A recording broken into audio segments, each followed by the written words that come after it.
Hello, everyone, and welcome to the Irish Sports Daily Morning After Recap Show, the morning after the Notre Dame spring game. I am Greg Flammang, flying solo. Jamie and I got jammed up this weekend, hand up on the part of both of us. We don't like to do that. We don't accept that we weren't able to do a live reaction show to the spring game, but it just didn't work out. Jamie got jammed up with kids stuff.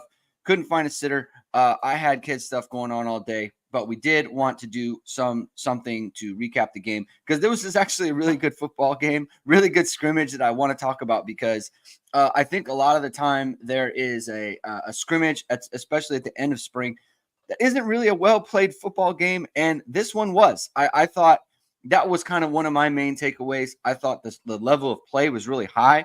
I thought you could take every single position, and we're going to talk about this. We're going to talk about every position that kind of took part in the game. I thought there was high level plays from each position. And I think that's one of the main takeaways that I have from this game. So we're going to talk about that, and we're going to talk about all the things that are going on in the chat. Rajon does not like that a fourth string quarterback is the thumbnail on this video.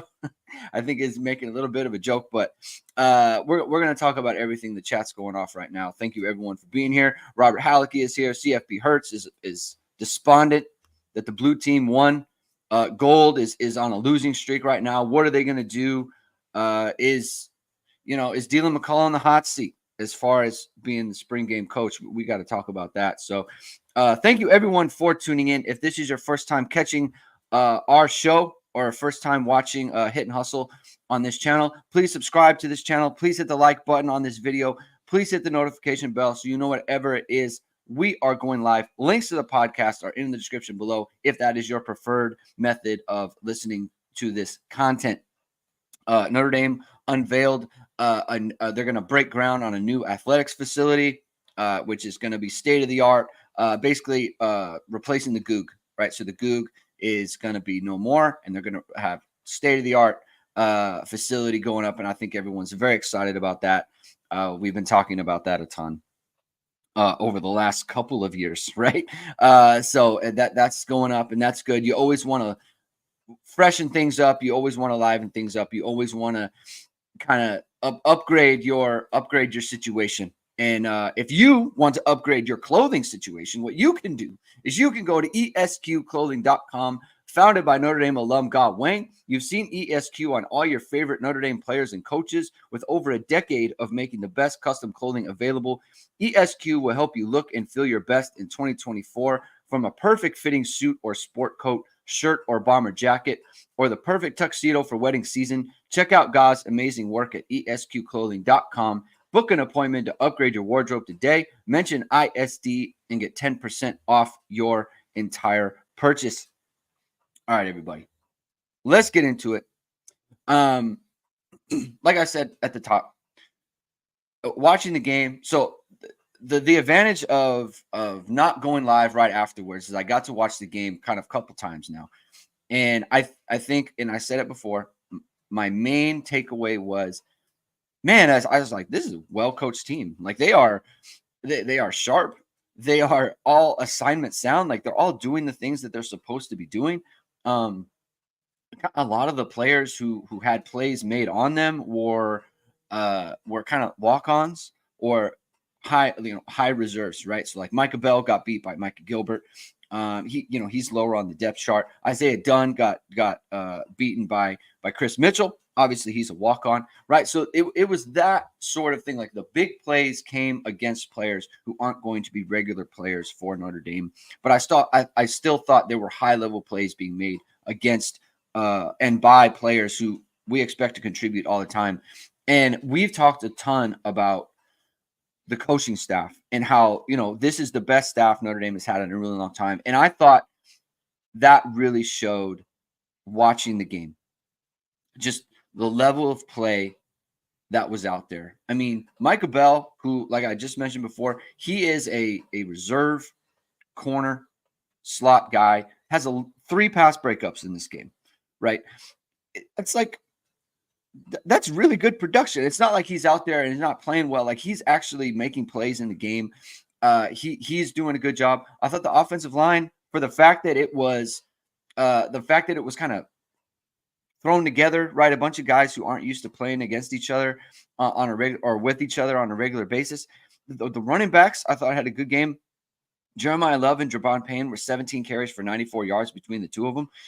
In a spring game, I think that's really good when that part of the game isn't emphasized hardly at all. That doesn't even mention Kenny Minchie and hit the way that he ran the ball. I thought CJ Carr ran the ball pretty well. I thought Steve Angeli was pretty mobile in this game. So there was a lot going on that was really good. The linebackers, Josh Miller's bringing up the linebackers. The linebackers were long, covered great space. Man, that was a position group that I think a lot of people were excited about. I was excited to see. Jalen Sneed, I thought was as advertised in terms of people have been talking about how the light has gone on for him. He's a completely different player. I completely agree. Everything that he did, I thought was kind of on time, coming with assertiveness, coming with urgency, but also not completely out of control. I love the way he played yesterday. We barely saw Jack Kaiser in the game. KVA was flashing, very aggressive. Drake Bowen made a great play on a screen pass, fought over the block, made the play right around the line of scrimmage. I thought he did a good job. Jaden Osbury looks fantastic. I just love the way that he was moving around. I was really impressed by that entire group. So lot to like there. Like that situation is, I think, the way that I wanted to see it. Right. I thought that I get nervous about reports about positions without having to see it, especially like Jalen Sneed. I mentioned it on the preview show. I was wanting to see, and I did see it, and he looked fantastic. Blayberg, this is a great point. Like Preston Zinter made a number of plays yesterday. He is going to find it very difficult to get on the field for Notre Dame in 2024, and he's out there making plays. I just thought he's a good player. The depth of talent across the board for the Notre Dame football team right now is a lot better than I recall it being in a very long time. What does that lead to in terms of wins and losses and the ceiling for the team? That's to be determined. But just the number of play. If Preston Zinter had to play lots of snaps in a football game for Notre Dame, I would feel completely fine with it. So I'm good on that. Watching the punter, let's see. The point made by Josh Miller. Watching punting before the game, we definitely need a punter. Marcus Freeman said that. He mentioned that they're going to go into the portal for a punter, so that's going to be something that they're tracking there. Jay Lehman says, assume the center for Steve Angeli isn't the one. So that was Sam Pendleton. And we had heard he was having snapping problems in camp or in spring practice, and that came to fruition. There were a couple of snaps, but the one was like low and left, like no one's getting that. There was another bad snap in the game. So we saw a couple of bad snaps. That's going to be, look, you got to snap the ball, right? Well, I mean, Alabama went through this in the semifinal, right? It kind of might have cost him the game, right? So you got to snap the ball. He's got to get it figured out. But I think it's a new position for him, so we got to be patient with that. It's just something to keep in mind for that situation. It's going to be difficult for him. Rajon says, I was impressed in the bowl game that the O-line played so clean. Seems yesterday they were too few operational mistakes. Agree. There were times when they got beaten for sure. Charles Jagusaw just got absolutely cooked by RJ Oben. That's why you want RJ Oben on your team, first of all, because he can do something like that. Just completely turned the corner on Jagusaw and got to the quarterback, got to Kenny Minchie. Look, you don't like to see that from Jagusaw, but it wasn't something that he wasn't a turnstile, have it happen over and over again, right? It just showed like, man, RJ Oben, he's got something coming around the corner. Jalen Sneed coming off the edge was just an absolute rocket ship. His first step is really impressive, really, really impressive. So that's something. Josh Miller says Jaden Osbury looks positionless. I think he feels like that. I'll bet you we see him on the field a bunch, though. He's going to play. He's too athletic. I honestly, I don't think there's a ton of guys that can fill that JOK role, but I think he's got a chance. He can. He's a really good athlete. He moves around really well. He's got a nose for it. Really good football player. They got a lot. They got a lot there. I think. I understand like the thought of we don't know where his position is going to be, but they are going to find a way to play him. He's too good for that, and he's ready to be out there and contributing. Willie O says, "Dude, what about Kia? 11 tackles. Keanu Kia, straight out of his mission, out there making plays, like blowing up screen passes. He looked amazing. I mean, he looked great. There are so many guys who can play for linebacker for Notre Dame right now. Max Bulla got his hands full, but man, Max Bulla is he's a really good football coach. He's got those guys dialed in.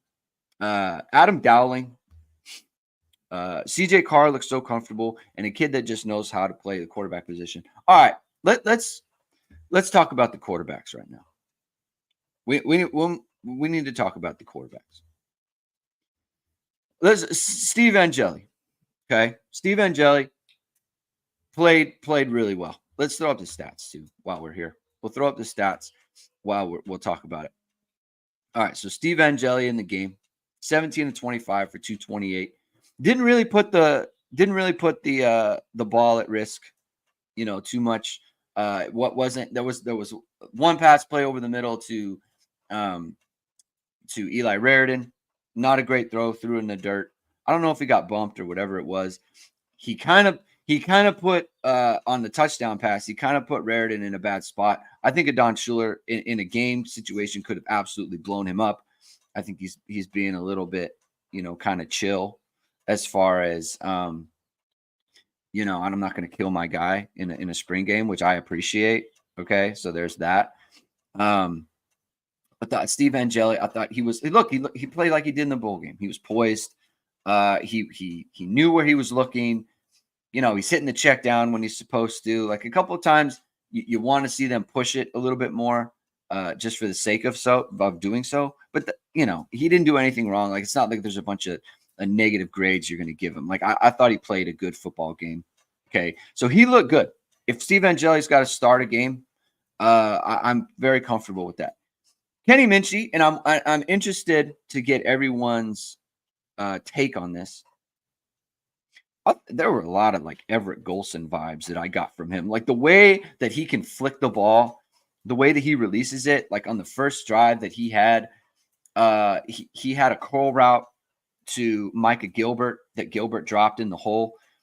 And man, he got that out on time with good timing. He fit it into this little window that he had to do it. There were players closing in on him. If Gilbert makes the catch, it's a first down, and they're moving on. End up dropping it. They had to punt. But man, he flicks the ball. The way that he put the ball on KK Smith they ran a little wheel route, rub route that frankly is illegal, right? And Marty Orr was losing his mind on the ref because he was clearly picked. But like he puts it in a perfect place, perfect placement. The touchdown pass to Gilbert against Micah Bell, honestly, that might have been the best throw of the game. In terms of like I put it on Twitter too. The way that he throws him open, right? So I don't have the video here. You can go back and look on my Twitter page at Greg2126 if you want to check it out. But Gilbert's running up the sideline. Micah Bell is there. Okay. If Kenny Minchey throws it completely in front and it's kind of like he's got to run under it, Micah Bell is going to be there. He's going to make a play on the ball. Kenny Minchey leads him over his outside shoulder. So he moves the offensive player away from the defender. That's what I talk about, throwing him open. It's like Micah Bell is in phase, and then all of a sudden he's not, right? At the last second because of the ball placement. Now, I put it on Twitter as well. Great play by Micah Gilbert to be on the numbers and give Minchie that room to place the ball.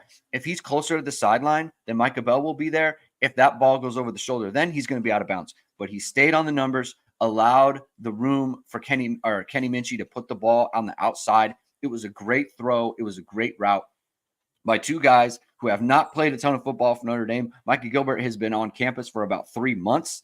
Okay, Kenny Minchie didn't play a ton of reps last year. Great high-level play by two young guys. I thought Kenny Minchie running the ball. The reason I brought up the Everett Golson thing is, man, he looked good running the ball. 5 rushing first downs for Kenny Minchie in this game, right? So he ends up with 6 carries for 48 yards. He was also sacked one time. So he lost yardage there. He's probably more like, 8 lost yards. So like 5 carries for 48 yards. So almost 10 yards per run by him, 5 rushing first downs. Like that's always going to work. He is a lot more mobile than I think we kind of thought, going into this game, thinking about him as a player. I always thought of him as more of a Deshaun Kaiser type runner. I think he's more of an Everett Golson type runner. I mean, he ran the ball, like he tucks his shoulder. They ran quarterback sweep on the goal line, get him into the end zone. So he ends up scoring a rushing touchdown on that one. He accounts for 2 touchdowns on the day. I thought his interception was not great. Never throw that ball.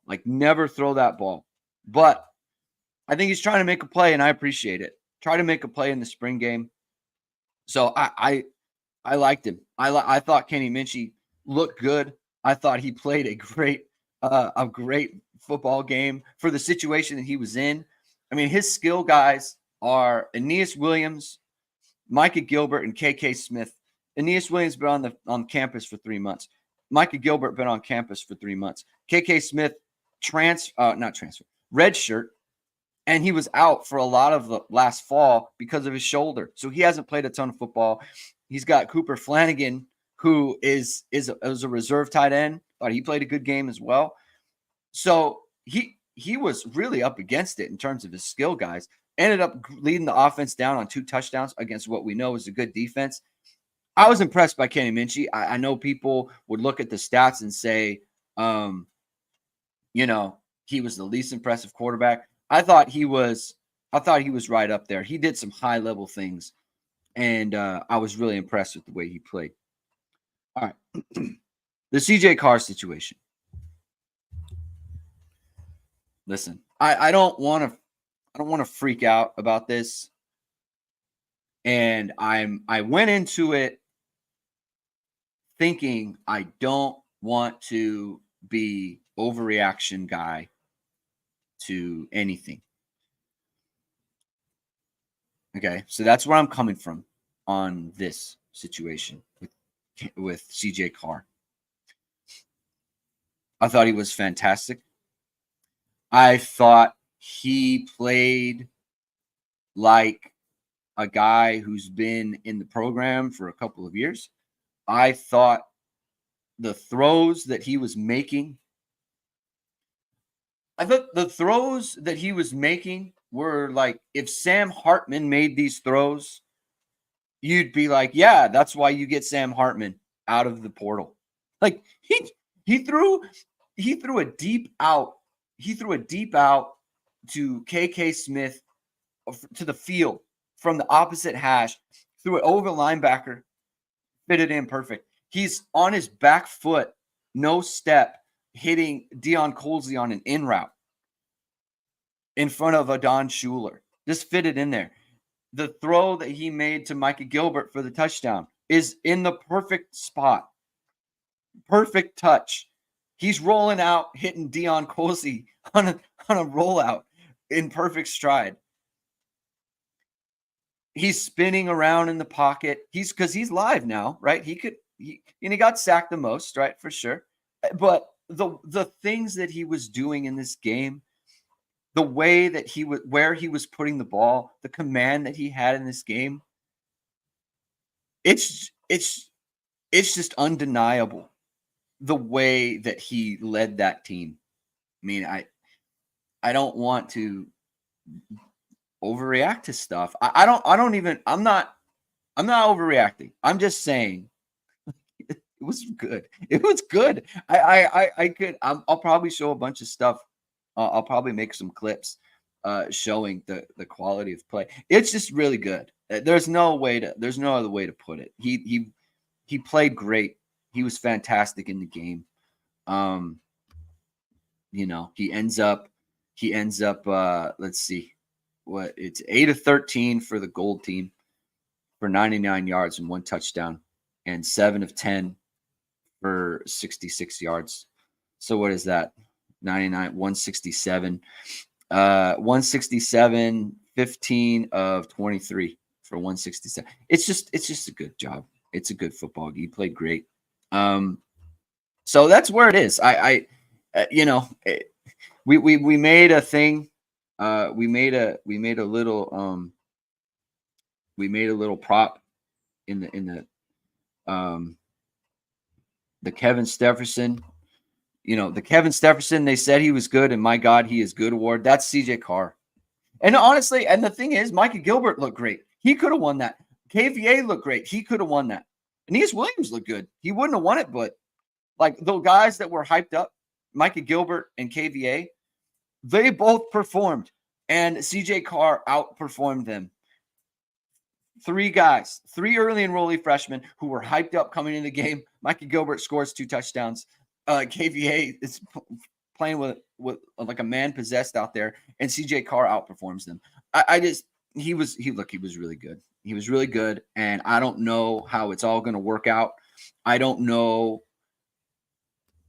who is going to end up being the guy.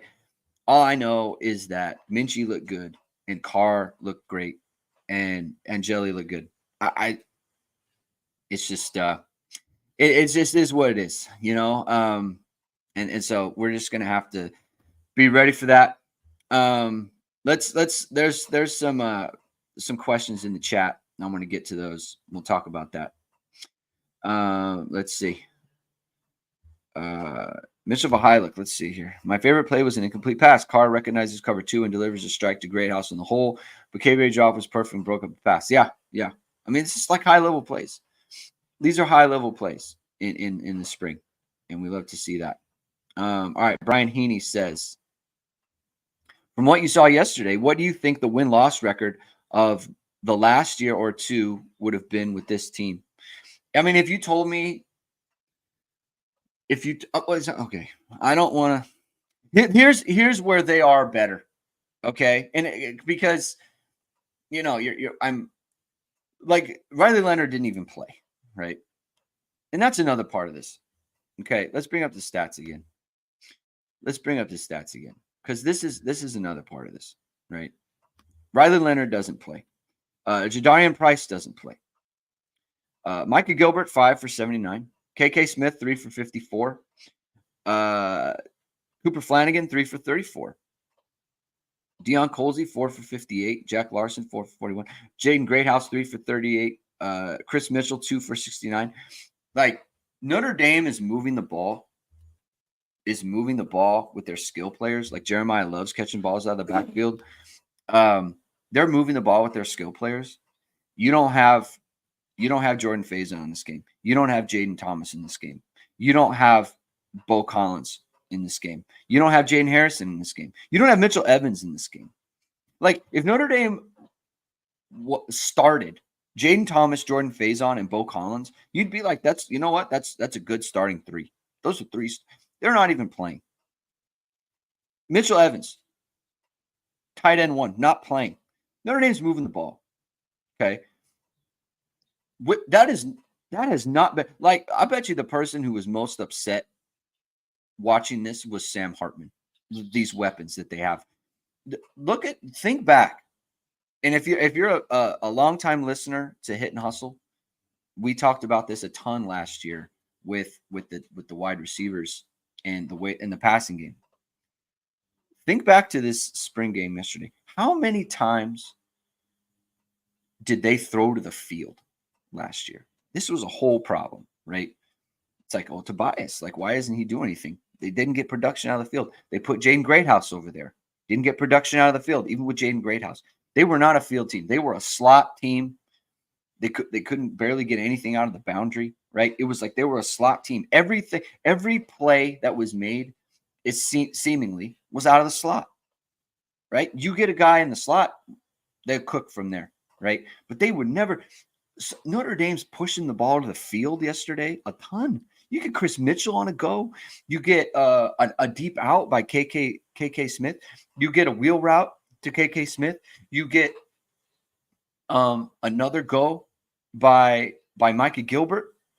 I mean, they are pushing the ball to the field here. That they have not done that recently with a bunch of guys who without a bunch of key players. That to me was like, man, look how crisp they look, and they don't have a bunch of top flight athletes out there. Like for me, that was just so encouraging, so encouraging.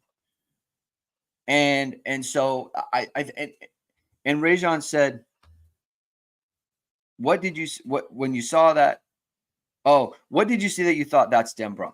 I mean, part of this is so yesterday they ran a lot of the same concepts over and over. And that's one thing that, like, when you look on the film and you watch it back and you're not watching the actual play, but now it's like you're looking at what they are trying to do, things of that nature. You say, okay, they're running the same concepts over and over. And that was the case defensively as well, right? There was a lot of I think I saw cover 4 a couple times. They ran that same, like, dropping from cover 3 or cover 2 into cover 3. Like, that happened a bunch.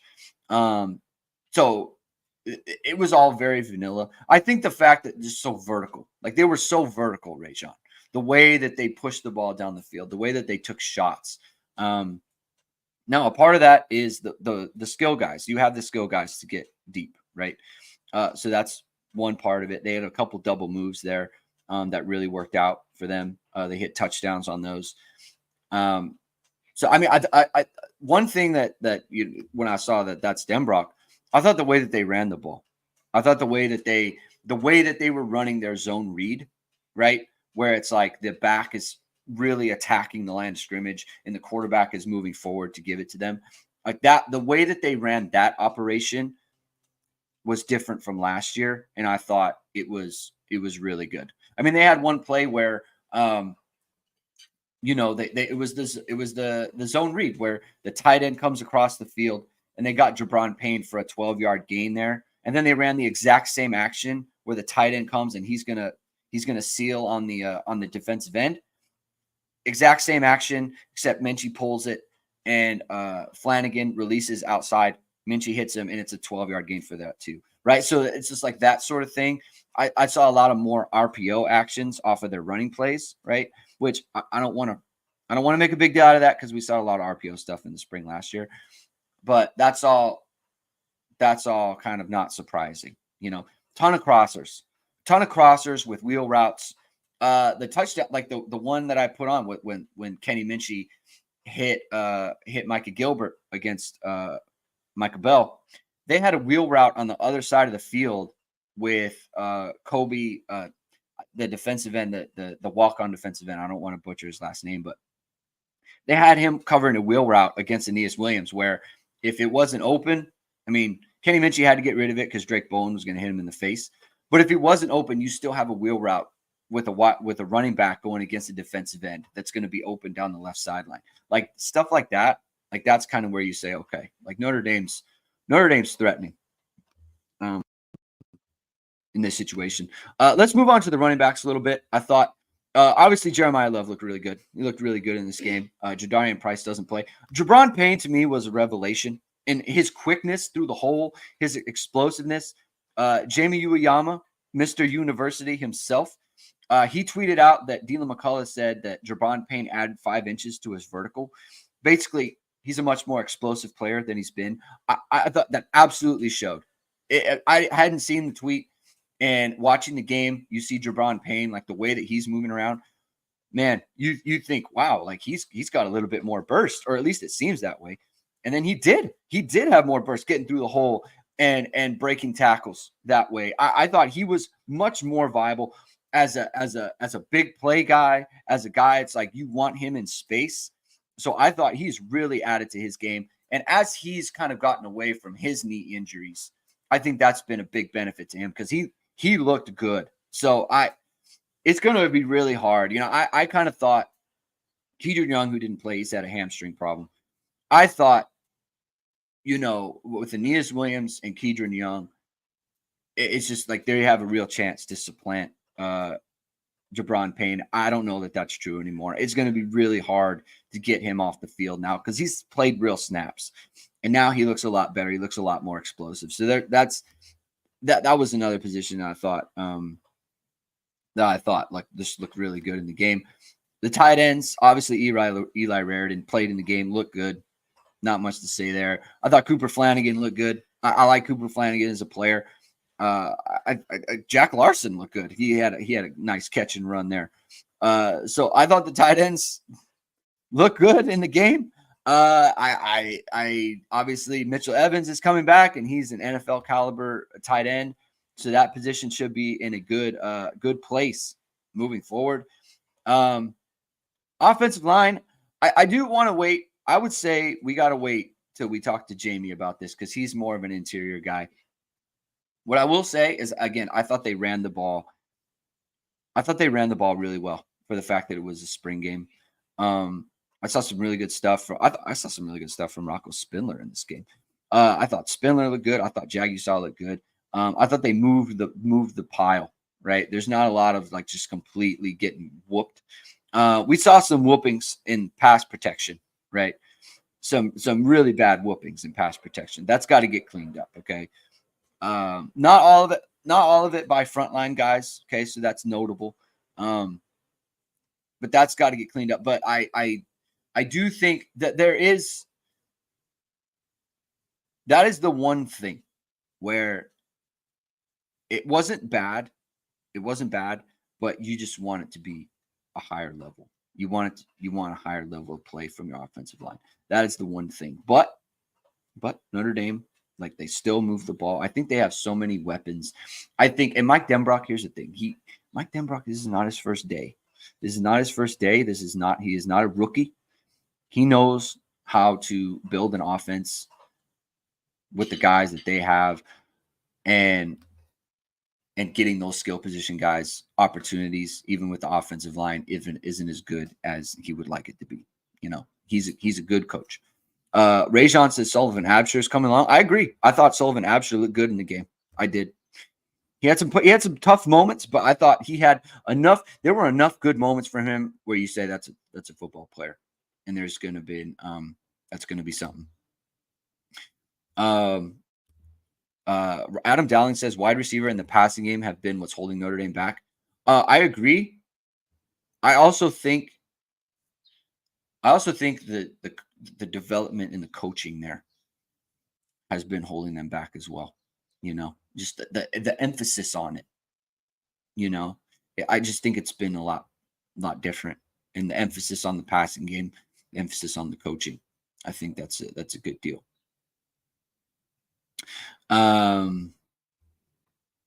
Kenneth James says the spin about the punter entering the portal because he's beaten out has been decimated by the fact that Notre Dame will be seeking a punter in the portal. What actually happened?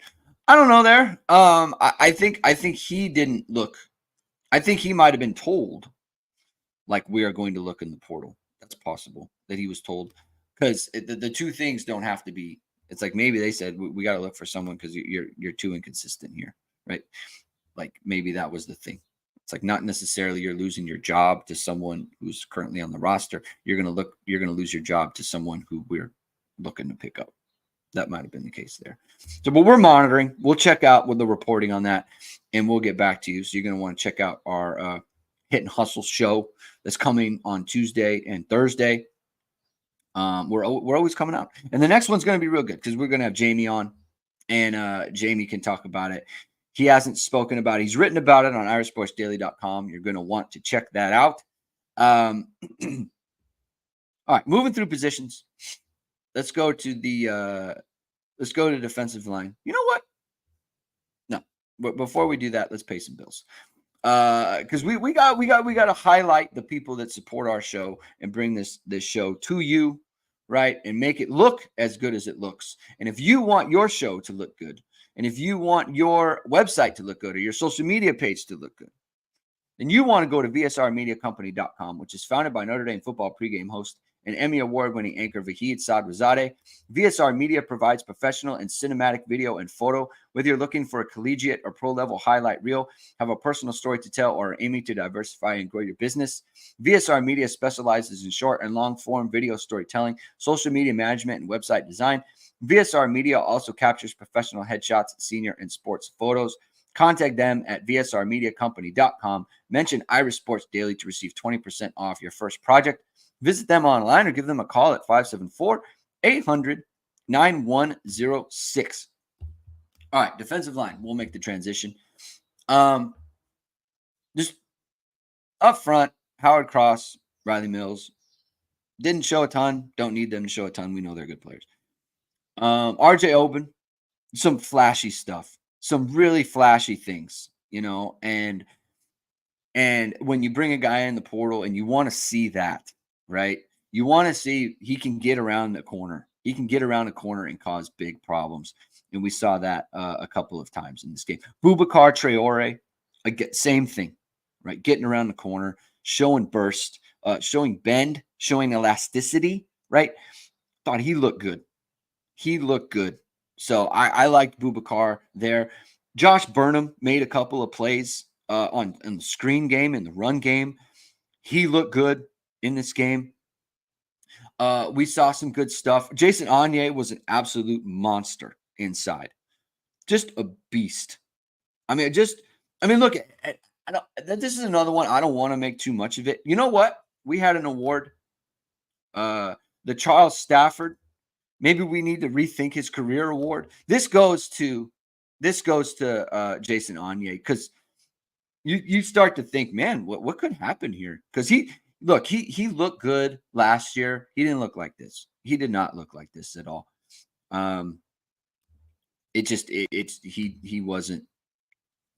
He was just explosive. He was getting into the backfield.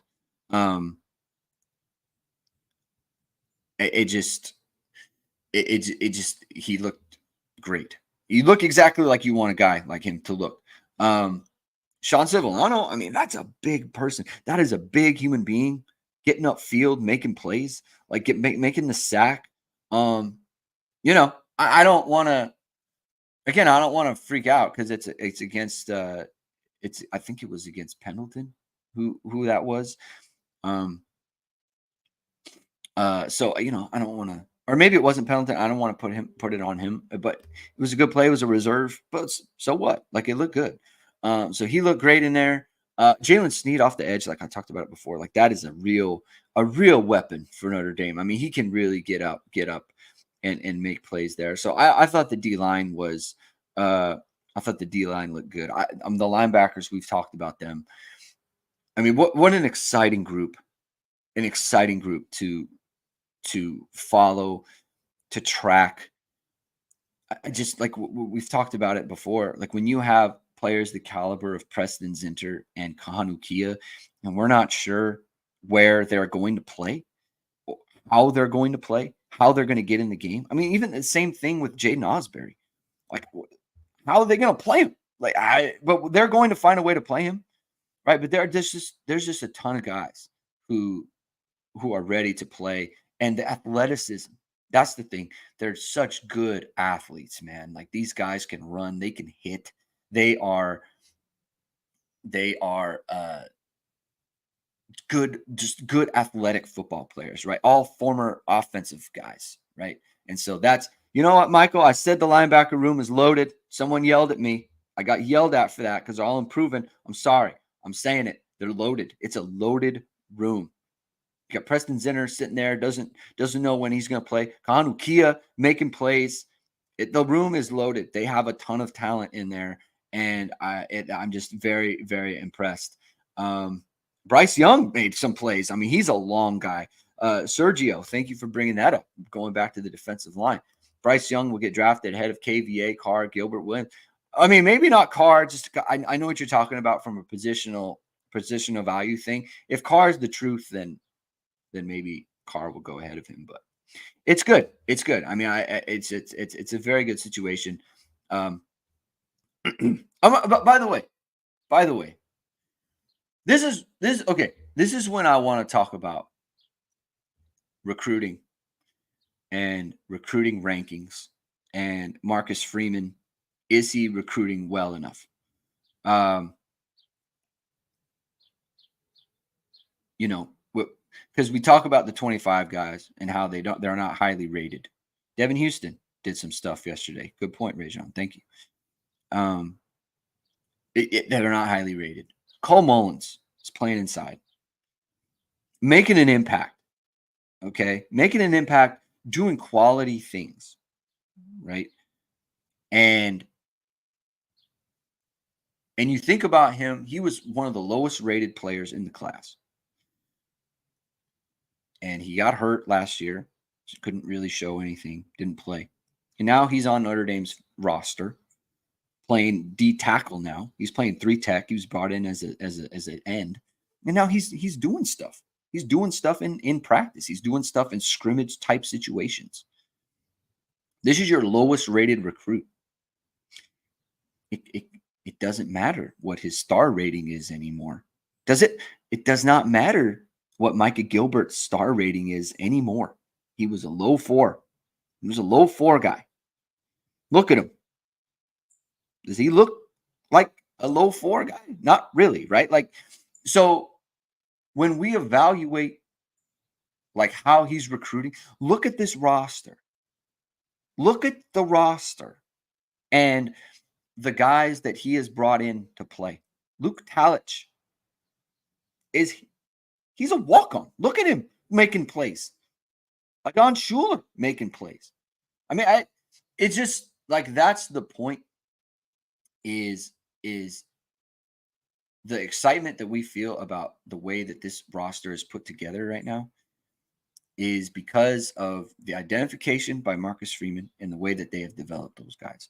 And so that's why I don't like, I think we are kind of at a point where there's a lot going on in the recruiting industry and the rankings and the ratings and all that. Like there is a lot going on there that so much I feel like is getting missed. And it's not even anything against like the services or anything like that. It's just that I don't think it means what it used to mean, you know? And so where someone is ranked or whether, look, obviously, look, I'm not saying it's completely irrelevant, right? It isn't. It's not completely irrelevant. But like Kennedy Urlacher yesterday, Ben Minnick yesterday, like those guys are like flying around and looking like, okay, they're smallish, okay? But I just don't like, I just think, man, those guys, like they can bring something. Like those guys are going to be running down on special teams, like making plays for you. Like they're going to be doing that. So that's why I think we need to keep that in mind. Michael says we can nitpick at Viper talent depth, but that's nitpicking. It is a little bit just because you can put Jalen Sneed there. You can put Kahanu Kia there, right? There are things they can do. It's so, you know, you could probably look at it, but you said it was nitpicky, and I believe that's right. Like, I think you have a read on this. CFB Hurt says On3 needs to be held to task for the Carr ranking. It's not good. It's not good. It's unbecoming. It was unbecoming in the moment, frankly. That's maybe they should apologize. In fact, they should apologize for their read on the situation. They were not correct. He's very, very good. Let me see. I want to go back and Michael says pick starting linebackers today. Just curious what you think. I think you will see. Okay, so just in linebackers, like Jalen Sneed is going to be on the field on third downs. Okay, so that's just going to be a thing. He's going to be out there. So in the third down rush package, he's going to be on the field. So there's that. If we're just talking about base lining up, I think it'll be Kaiser at will, Drake Bowen at Mike.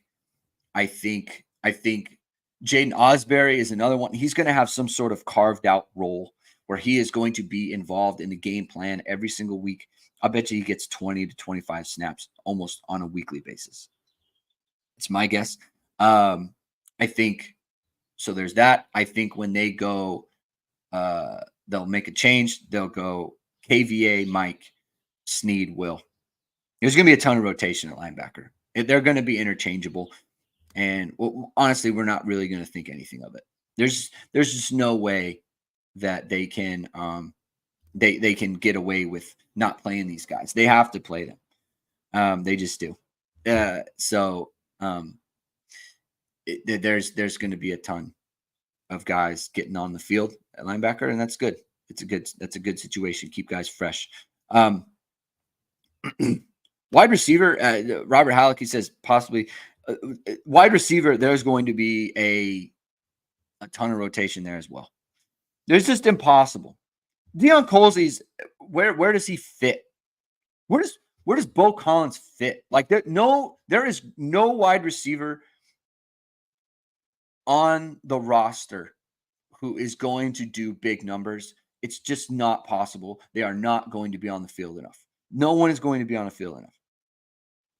I mean, Micah Gilbert, if he was on the team last year, it'd be like he has to lead the team in something. Yards, catches. It'd be like Jaden Greathouse. You know, this year, Cam Williams, how's he going to get on the field?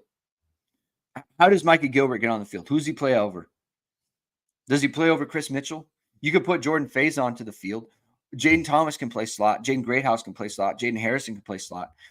To the boundary. You can play Bo Collins to the boundary. You can play Jaden Thomas to the boundary. You can play you could play who am I thinking of? Deion Colsey. You can play him to the boundary. It's just how are these guys?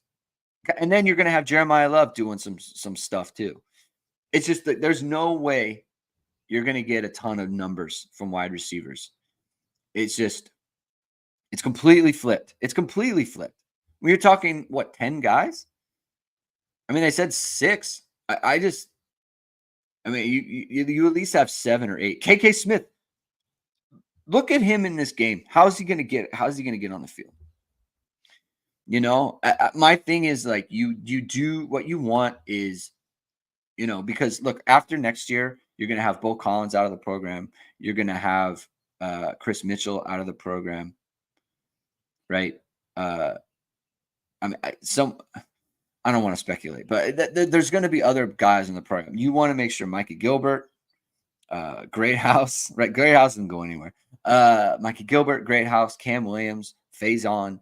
I mean, Saldate isn't even on campus yet, right? He's another one. KK Smith, like get these guys like, hey man, buy into this. If you're like CJ Carr, if you're Deuce Knight and you're looking at this, you're just like, man, I what's a better situation, especially at running back too? I don't know, man. It's just that Notre Dame is in a really good spot suddenly at the skill positions. I'm a lot more like I don't like to be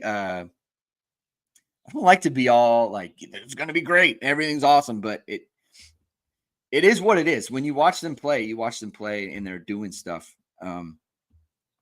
It just is what it is. For me, the optimism is very, very high, very high. I mean, like Xavier Watts barely plays in the game. Ben Morrison doesn't play at all. I thought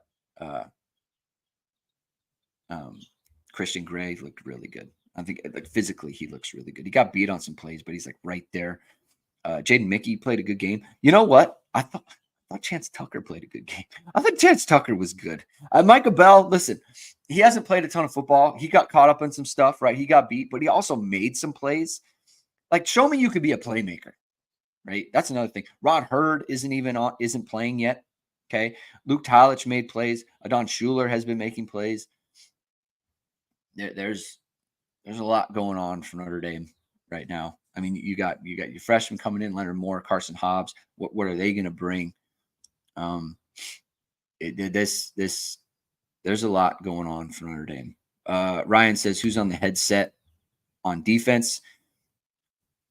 Jack Kaiser, probably, yeah. I mean, he's the guy, right? He'll probably be a captain, so he'll be the one. And you want it to be kind of your main guy. Michael, thank you for the compliment. Always enjoy your input. Thank you for being here. I appreciate everyone being on this show. I appreciate we got a nice little crowd. We felt really bad. That it didn't work out because we were going to be it just didn't work out this year for a live recap, and we were upset about that. But I'm glad everyone's here. I'm glad everyone's listening to this. If you are, hit the like, hit subscribe, hit the notification bell, so whatever it is. We are going live. We're gonna have like a ton. It's gonna be a great year. I'm very excited about it. We're gonna add some new things, some new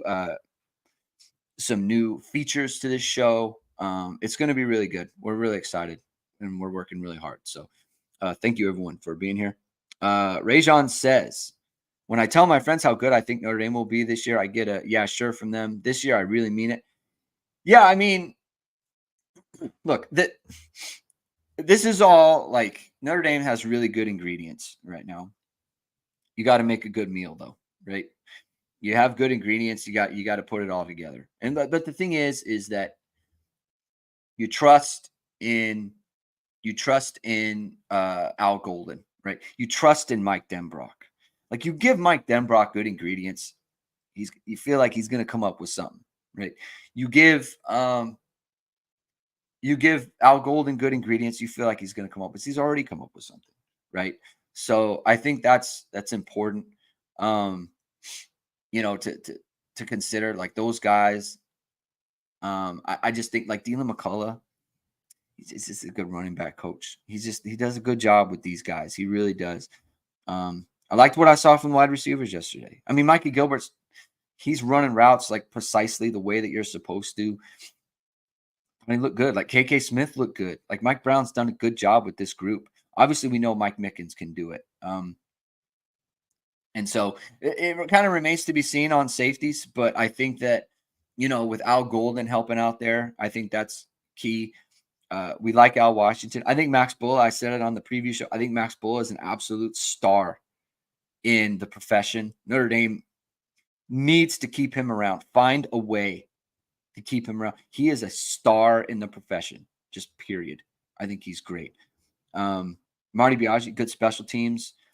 The kicker, I don't know what to make of that. I guess it was really cold. It was really windy. I don't know. The kick was not aesthetically pleasing. Not going to freak out about it, but I don't know. It is what it is. Like Rajon's, like we don't need a minor miracle at any position. Like there wasn't any position group yesterday where I thought that's a problem. And not just that, there in every position group, I thought it's a good group right there. Like that's a good group of football players. And it's like, look, it starts at quarterback. We saw three guys. They were, what was it? I put it on Twitter. They threw for 516 yards. They threw for 66% passing and 2 touchdowns. Or no, not 2 touchdowns. It had to have been more than that. Angeli threw for 2. Carr threw for 1. And Minchie threw for 1. That's 4. And Minchie ran. So they counted for 5 touchdowns between the 3 of them. Riley Leonard didn't even play. He's your starter. And Leonard doesn't play. Like that's where things are for Notre Dame right now. Look, you gotta go win the games, right? It has to come to fruition, right? A bad year for Notre Dame this year, it would be kind of devastating in terms of what are you hoping for? Like what do you want, man? You got all these guys, you got all these good players, you got the skills guys, you got the quarterbacks, you got the defense.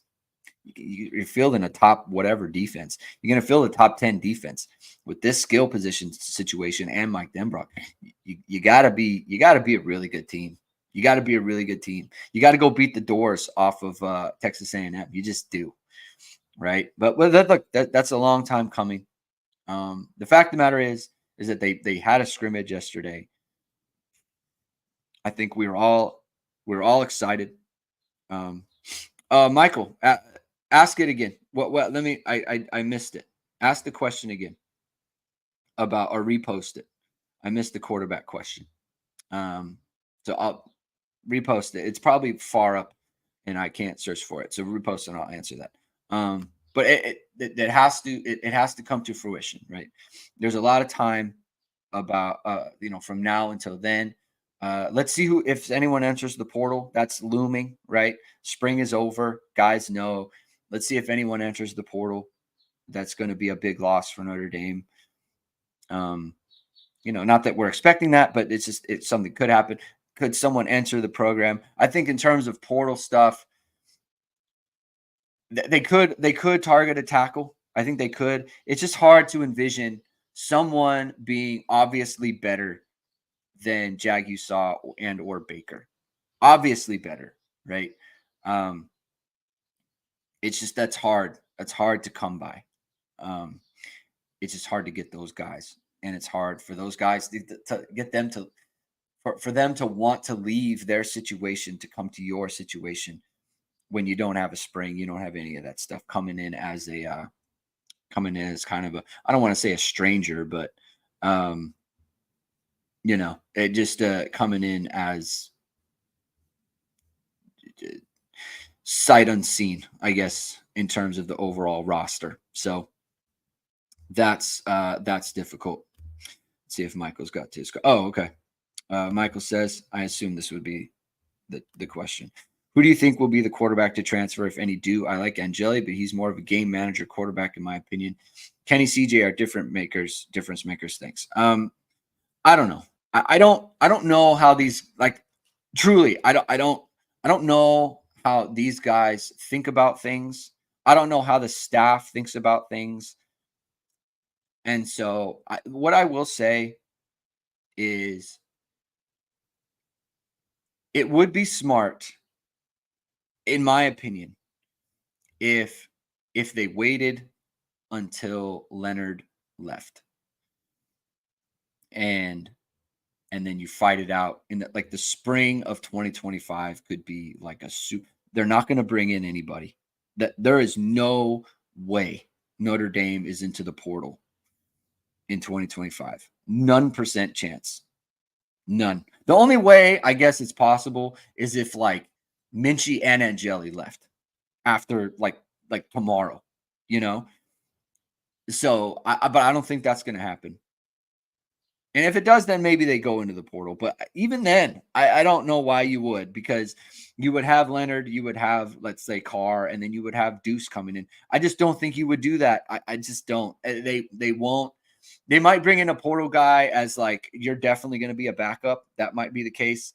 But they are not going to the portal in 25. I think that you have an Angeli, a Minchie, and a Carr battle in the spring of 2025, and you go from there. There is no way that all of those guys post 2025 are still on the roster. There's no way. Someone is going to start, and whoever is not, someone is going to leave. It's just, they're too good. They are too good to hang out. But who? I couldn't say. I don't know those guys. I don't know. Like, again, I don't know the conversations that they've had. I don't know how they view things. I don't know how the staff has spoken to them. I don't know. All I know is that it's a good situation that Notre Dame is in now, but things change as far as people doing things. And if someone wants to leave, then I could see it, right? But I don't know who it's going to be. I think everyone kind of knows, like, it is an elephant in the room for the Notre Dame football program. Just it's it's a situation that's kind of untenable. So that's that. All right. I'm going to end it there. Thank you, everyone, for tuning in. If you like what you heard today, please hit the like. Please hit subscribe. Please hit the notification bell so you know whatever it is. We are going live. Jamie and I will be live again on Tuesday. He's going to talk about, we're going to talk about the spring game again. I'm going to get his insights onto what he saw and what he was thinking. And then I'm going to post some videos probably on the Twitter machine. I'll post videos there, some things I saw. I might try to do some stuff for YouTube as well. I might try to transition that, make it a lot easier for people to take it in. Other than that, everyone, enjoy your Sunday. Enjoy the rest of the weekend. We'll talk to you next week. Keep hitting and hustling.